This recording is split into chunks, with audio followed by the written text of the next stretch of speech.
Queridos lectores de Todo es Política, en esta ocasión nos encontramos con el historiador, el doctor Alan Knight. Él es una autoridad realmente en lo que se trata de temas relacionados con la historia de México. Ha desarrollado su carrera precisamente en torno al estudio de la historia de México.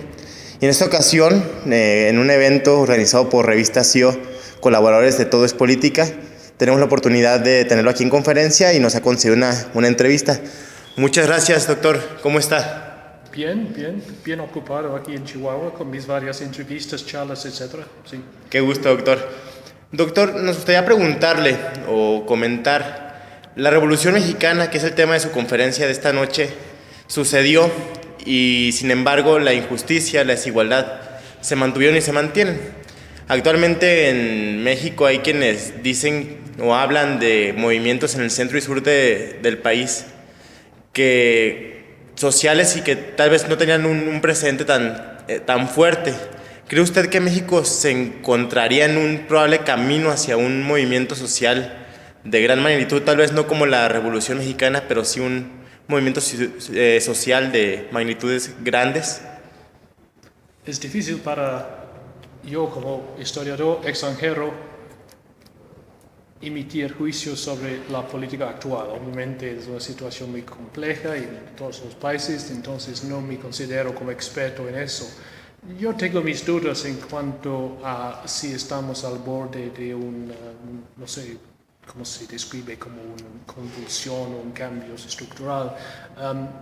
Como sugieres, el México hoy en día es muy diferente del México de la Revolución de hace un siglo. En ese entonces, fines del porfiriato, fue un país netamente rural, con pueblos campesinos que no sabían leer, con medios de comunicación muy diferentes. Entonces, en ese momento sí se puede, como historiador, analizar las causas de la revolución. Hoy en día estamos en un México muy distinto, hubo un crecimiento demográfico enorme, industrialización, urbanización, entonces cualquier movimiento político social hoy en día va a ser muy diferente comparado con, digamos, los movimientos clásicos de ese entonces, villismo, zapatismo, etc. Incluso yo no sé, para entrar un poco en la política, pero con mucha cautela, yo no sé si México realmente está al borde o en medio de un proceso de transformación tan grande. Obviamente ha habido transformaciones que tienen que ver con el libre cambio, TLC, la comercialización de la agricultura. Hay muchos cambios en los últimos 20 y 30 años, pero yo no veo a México como un país... Estoy de acuerdo en cuanto a desigualdad, no tengo nada en contra de eso como un análisis del México actual, pero el hecho de que eso va a resultar en unas protestas o movimientos sociales de gran envergadura, no estoy tan seguro de eso. Doctor, volviendo entonces a la historia de la Revolución, en Chihuahua se ha destacado últimamente mucho la figura de Francisco Villa. ¿Cuál sería su evaluación breve o su impresión breve sobre este personaje? No, tiene razón. Él fue una figura clave en la historia de la revolución, pero obviamente más por la revolución armada, que es más o menos la década que comenzó con la revolución en 1910 hasta 1920. Y el gran logro de Villa fue establecer su propio ejército, la División del Norte, que fue el ejército más poderoso de toda la revolución, y fue además el ejército que fue como la punta de lanza para destruir el antiguo régimen. Inicialmente Díaz, ese régimen cayó rápidamente, hubo una transición, pero lo más importante fue la destrucción del antiguo régimen bajo el control de Victoriano Huerta, militar autoritario, y fue más que nada Villa, la División del Norte y las tropas del norte de México, de Chihuahua, Durango, La Laguna, que fueron los que realmente ganaron las batallas más importantes contra Huerta. El problema con Villa fue convertirse en un caudillo más tipo gobernador, porque sufrieron varias derrotas contra Obregón, y obviamente hay toda una historia militar de estos encuentros.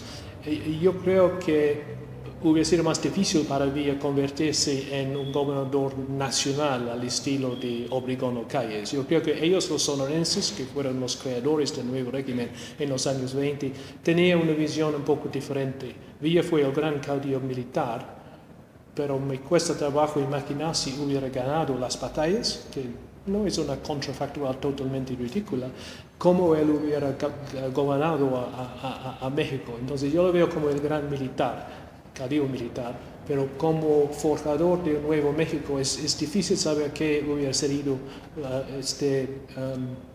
un nuevo México viste en los años 20. Doctor, adelantándonos un poco a su conferencia precisamente sobre los resultados de la Revolución Mexicana, ¿cuál cree que usted que sería el mayor logro de la revolución y lo que quedó pendiente después de haber terminado la revolución y consolidarse un nuevo sistema político en México? Hay logros que son más transitorios y logros que son más duraderos y sustanciales. Yo creo que en mi investigación actual tiene que ver con los años 30, el régimen de Cárdenas. Yo diría que en ese momento el logro más sustancial fue la reforma agraria, en el sentido que la política que más transformó a México. A veces hoy en día olvidamos un poco la realidad de un México dominado por una oligarquía terrateniente con haciendas y latifundios enormes, donde los peones fueron no exactamente siervos, pero al menos en una situación muy subordinada. Yo creo que con la reforma agraria, aunada a la educación, porque hubo un gran esfuerzo para aumentar y extender la educación, especialmente en el campo, yo creo que eso fue clave para establecer el nuevo régimen, para mejorar la condición de los campesinos. Obviamente nunca fue ninguna utopía campesina, pero sí hubo, voy a decir en mi charla, sí hubo un mejoramiento tanto material como en cierto sentido moral, político, una nueva ciudadanía. Y con eso yo creo que la revolución ha hecho raíces en la población. Después, porque repito, yo creo que después de los años 40 ya estamos en otra época. La reforma agraria ya no estaba una prioridad de los gobiernos de Miguel Alemán en adelante, y más recientemente hemos visto políticas para privatizar el ejido.